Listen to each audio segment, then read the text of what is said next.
Well,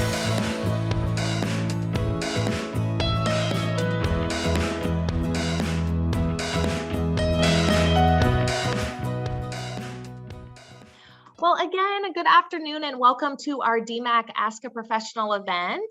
Thank you all for being here. We are excited to have Laura Lundberg here with us today as our professional. And our hope really with these events are that they're linking your education and your career interests to businesses and professionals right here in Central Iowa. But before we get started, I just wanted to say a quick hello as your host. My name is Jill Hoyk. I work a part of the work-based learning team here at DMACC. And so again, thank you and welcome for tuning in. But I also would like to mention that we do have an education and public services pathway at DMACC, and that encompasses our mortuary science program. And so for those of you that are interested in looking at that, I'm going to leave the program link in the chat for you to be able to see a little bit more about our program too as well. But without further ado, I would love to introduce our professional for today. Like I mentioned, we have Laura Lundberg here with us today, and she serves as the funeral director for Isles Funeral Home. She is also a DMACC graduate of our mortuary science program. But Laura, thank you so much for being here today and giving us your time. And I am going to go ahead and ask you the first question, Laura.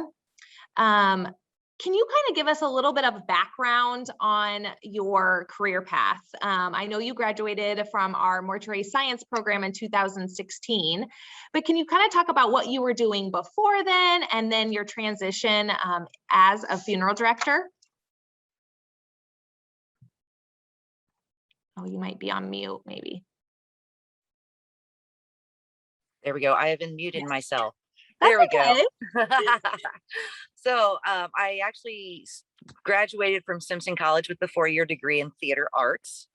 I worked in insurance most of my life, doing individual and life insurance type products, and then took a little time off and decided during that time off that I really just should go be a mortician. So decided to find a job within a funeral home locally, and that's Isles. So I started there before I started the program. And I've been there ever since. It's kind of something that always kind of interested me, but I was like, I don't know if I want to do that. So it took some time, but I did end up doing what I thought I might do way back when. Awesome. And so for those of you that are on the call that are a little bit unfamiliar about maybe what a funeral director does day in and day out, can you talk a little bit about what your day-to-day looks like and kind of all the tasks that you accomplish? Sure. How many hours do you have? Yeah, right. I always joke when everyone says, well, what do you do? I always kind of have a joke that's kind of true. It is true. The only thing that funeral directors don't ever do is surgery on living people. That's it. Other than that, we do AV work, we do computer work, we do traveling, we do science, we do chemistry, we do fashion, we do presentation, we do event planning, we get to drive $100,000 cars. That's kind of fun. So in our days can be anywhere from not much happening to such as my upcoming weekend where I'm probably going to end up working a couple of 16-hour days. So, I mean, you can end up doing a lot of different things all in one day. And since we have several funeral homes, I end up going to sometimes I go to all 5 of them in one day just to meet with families and deal with, arrangements and setting up for funerals and moving caskets around and all kinds of things. So we do a lot of everything is really what it boils down to. Yeah. And so with that, if you're working for more of a larger funeral home, kind of like what you have 5 different locations, are some of the smaller funeral homes, I mean, are they, is the funeral director sometimes it for the whole facility too as well? And then bigger funeral homes maybe have a little more, I don't know, help, I guess. Yeah, absolutely. We are very, very, very lucky. I have administrators that work with me that help me create like the folders and the register books, the sign-in books, that do some of the background work for me, photoshopping, photo cropping, all of that kind of stuff. I can do it too, but having them makes what I do possible with as large of a call volume as we have here at Isles Funeral Homes. Some of your smaller funeral homes, they are going to not have as many calls as we do, which is what you call with how we phrase it when a person has passed away. And so you have a new family coming in because you have a new call. So in a smaller place, you might be making your own folders, making your own videos, doing all of the little bits and pieces all by yourself. But you have a lot less calls to handle, a lot less families that you're dealing with over a year's time. Gotcha. Yes, thank you for explaining that.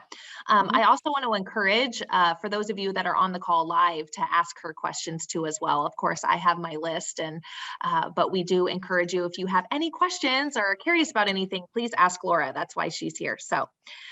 And then Laura, I know you spoke about before you had your degree in mortuary science that you worked a little bit at a funeral home, but to be a funeral director, I mean, you do have to have obviously a degree in that. Can you Mhm. talk a little bit about like the education and training purposes that go into that? And then maybe some opportunities that don't need as high of an education too as well, of places where students could potentially work at a funeral home prior to having their degree? Absolutely. And myself, I do have a 4-year degree, but you actually in the state of Iowa, you do only need a 2-year associate's degree and then to attend mortuary science school or certification program through DMACC. That program can take 1 to 3 years. They do not encourage the 1-year program. Not all kids can fast track it, but it's about 46 credits, is what if I remember right. And so you have to do both of those things, and then you do also have to take a national board. There's 2 of them. There's the science side and the funeral side of those boards, because in some states you're only getting certified in one side, where in Iowa, you're getting certified in both embalming and in funeral directing, which are 2 totally different, but all the same thing. So, and then before you even go to school, if you're interested, there's all kinds of opportunities. I mean, we have funeral director assistants. They come out, they help set up funerals, they move flowers around, they greet folks, they hand out folders. There's not really any educational requirements. High school would be fabulous. And we also have administrators that handle some of our phone calls when people call in, that can work part-time helping to make folders and register books, and to greet people as they come in the door. Those are more opportunities for folks that are kind of interested and just maybe not a funeral director yet, maybe not ready to go to the program, or in the program. We actually have a student program at our funeral home where we have a lot of students right now. Actually, it's wonderful. And they get to, once you're in the mortuary program, you can do a little bit more work with mortuary science. You can actually assist with embalming once you're in the correct classes and such. So our students then can go on calls in the middle of the night to help bring people into our care. And wherever they pass away, that's where we go. So you could be at a home, you could be at a hospital, things like that. And then those students then can further on as they go.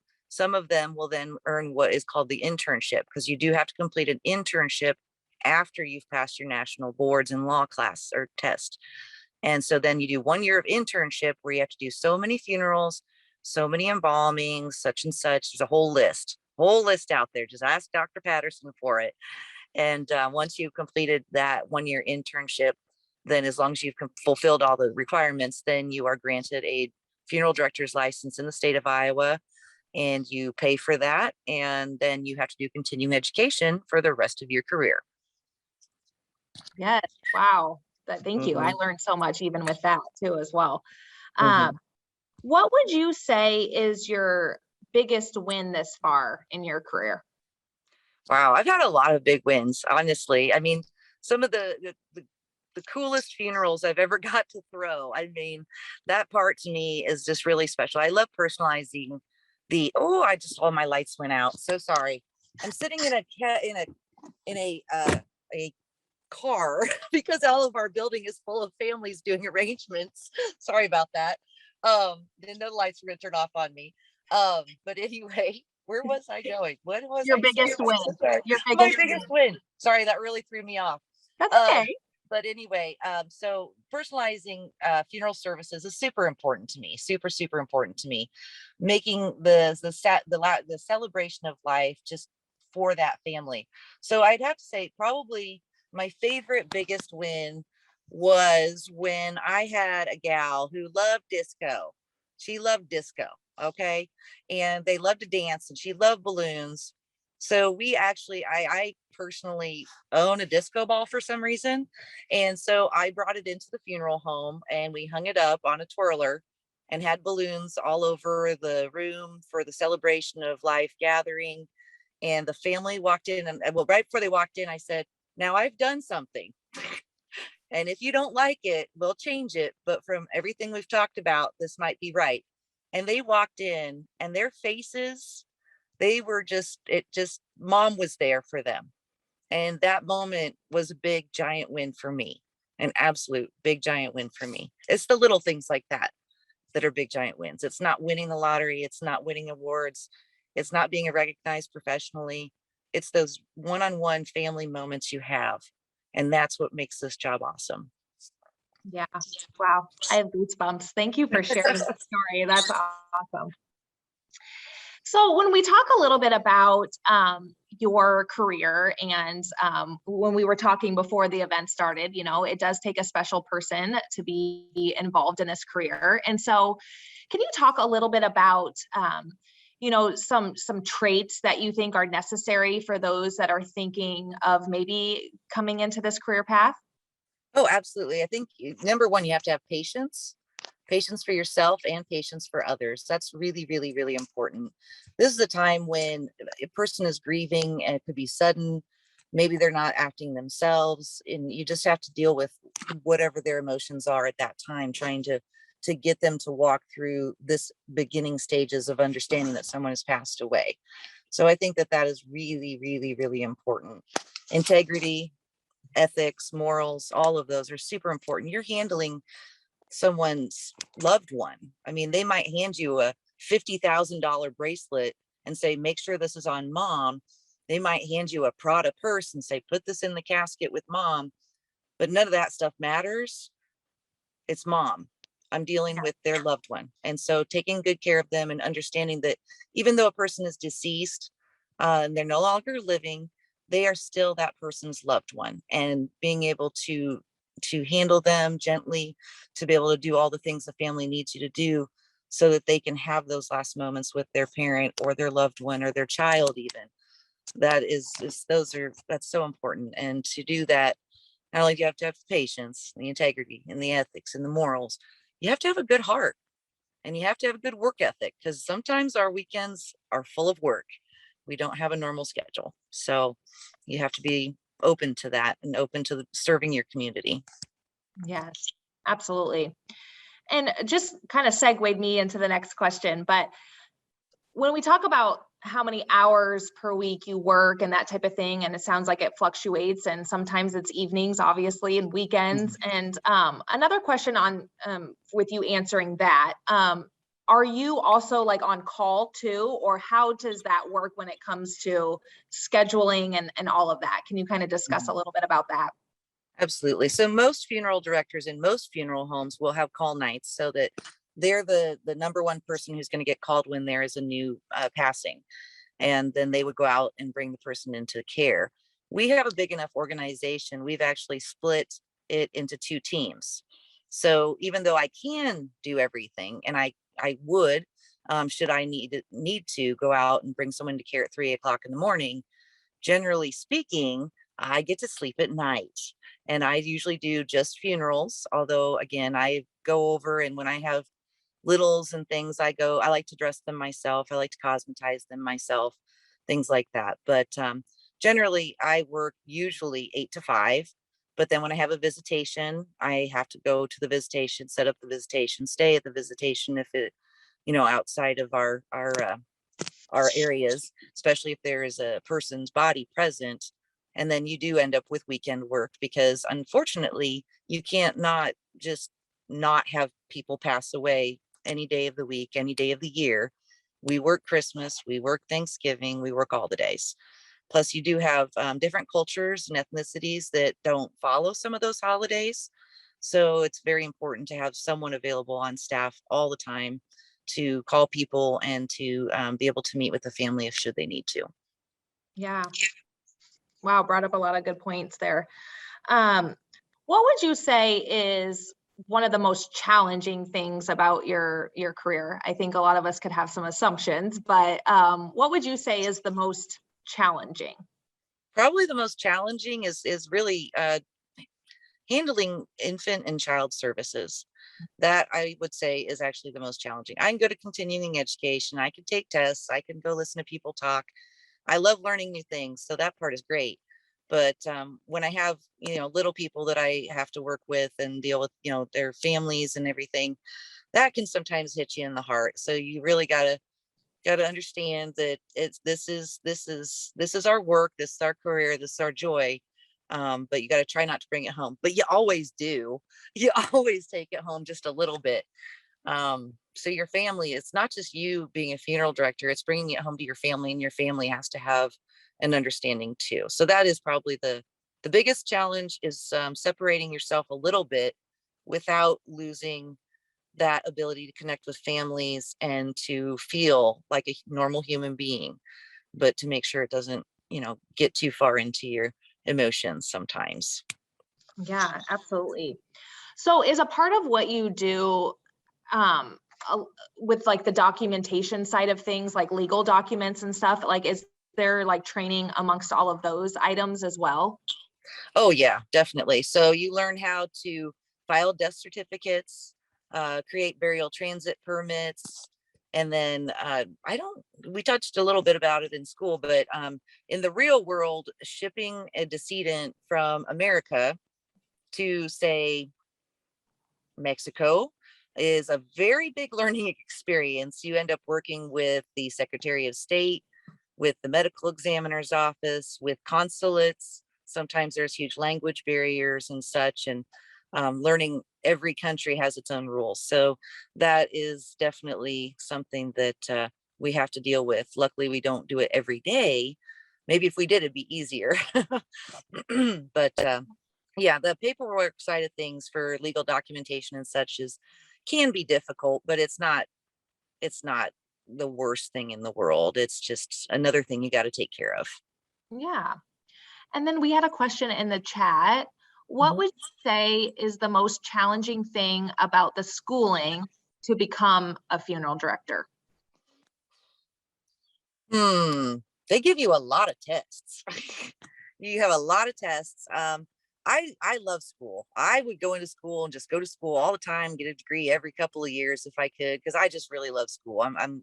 I don't have a problem with school, but you do have to study a lot. It's a lot of knowing a lot of everything.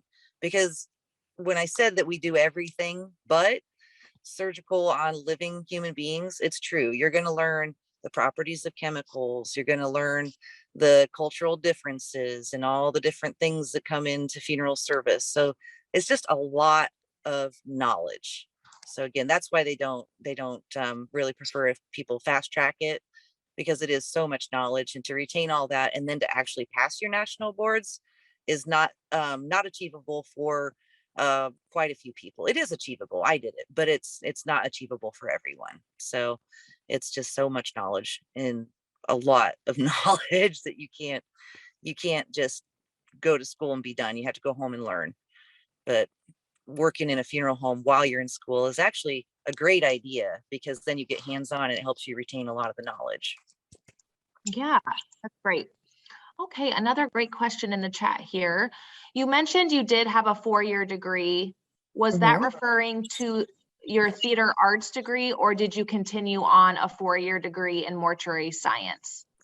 My 4-year degree was obtained at Simpson College, and it was for theater arts. And sometimes, especially when I started applying at the funeral home, they were kind of like, "Yeah, I don't know about that." But I'll tell you what, it actually translates really, really well.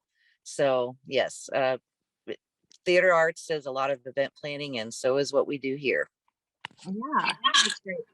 Um, do you know, maybe you don't know this, Laura, but can you go on to a 4-year college in mortuary science? You can. It's not, I don't believe there's any program available in Iowa, but certain states do offer a 4-year program and require a 4-year mortuary bachelor's degree to become a funeral director, such as Minnesota. Yeah. Yeah. Because I know DMACC, I mean, we're one of the very few colleges that have mortuary science in general. So Mhm. yes. How is it too, like planning funerals in advance? Like, do you Oh, like find doing, that, do you like doing that? Or can you talk a little bit about that and how you navigate that? oh yeah, no, that's we do a lot of pre-need in the state of Iowa. If you're going to pre-fund it, you do have to be a licensed insurance agent person. I'm not that, and I don't want to be that. But we do occasionally do pre-arrangements for families that are not ready to actually fund it. And I really enjoy doing that because that helps with the personalization. You get to know the individual, you get to know what their preferences are. And as you talk to them, then you can help show them, be like, okay, so you said your favorite color is blue. Maybe you would really like a blue casket. And then you show them all the blue caskets, and then they get to pick what they want, which I think is pretty cool because for a lot of people, death can be scary. But having a plan and knowing what's going to happen after you've passed away, that you're going to have your choices and your things picked out, can be really helpful to some people. I enjoy it, but it does make it a little bit sadder when the person passes away because you remember sitting down with them. Yeah. Another question here. Would you recommend going to get your bachelor's in mortuary science?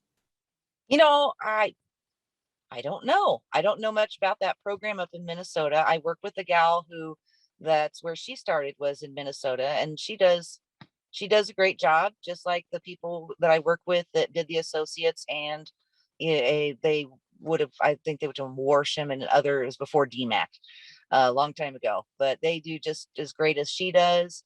If you're planning to own your own funeral home, I personally think that you should get a 4-year degree in business management in addition to your mortuary certification. So I love education. So yeah, go to school for more. That's great. Great questions. Mhm. If you could start all over again, Laura, would you change kind of how you placed everything out? Would you still have went for that theater arts 4-year degree, or do you think you would have switched? If you could change anything, would you? Mm, no, I don't think so. Maybe I would have done mortuary science earlier, but at the same time, I think that for me, being able to work in the insurance industry so long and seeing that side of things was really the catalyst to make me able to do what I do now. That's awesome. And again, for those of you that are on the call that want to ask a couple questions, we're going to wrap up here soon because I want to be respectful of Laura's time. But Laura, just one question for those of them that are on the call. What advice would you give them, whether they're in another program right now and thinking about it, or in high school and thinking about it? What advice or preparation would you advise for students that are looking into this field? Go to your local funeral home, ask if a funeral director is available to talk about what it takes to be a funeral director, and sit down with them, because we have people do that and some of them turn around to be our students. I think that that's a great idea. And also, if you have the time and the opportunity, go work part-time for a funeral home. Part of the whole thing is getting a step in the door, trying to, seeing how things work and knowing if that really is your good fit. And if you really are considering it, reach out to Dr. Patterson at DMACC, because he is great when it comes to kids who are like, I don't know, this sounds kind of interesting. What are your thoughts? Because he will chat with you. He'll chat your ear off about it. That's So awesome. One more question here. In the DMACC program, did you become cremation certified? I did not. We learn about cremation, but you don't have to be cremation certified in Iowa. So if you are going to be running a crematory, it's not a bad idea. But we have our own crematory. So, and I don't really work in that area. But I can do it. So you learn about it. You learn about all the different things, and there is a certification process you can do. But we did not do that in school. We just did the learning about it. Gotcha. Within the program, are there different like emphasis that you can do, or is it a pretty general Mhm. degree? Or is there It- other, I guess, certifications within the program, I guess? Yeah, so there's not different certifications within the program itself. It's just the main DMACC program. And you'd have to do additional certifications outside of there through continuing education or other programs that are available. Gotcha. That's awesome. Well, Laura, thank you so much for your time. Again, if anybody has any last questions before she hops off, I just truly want to thank you for your time today and sneaking out of the office to be able to do this for us.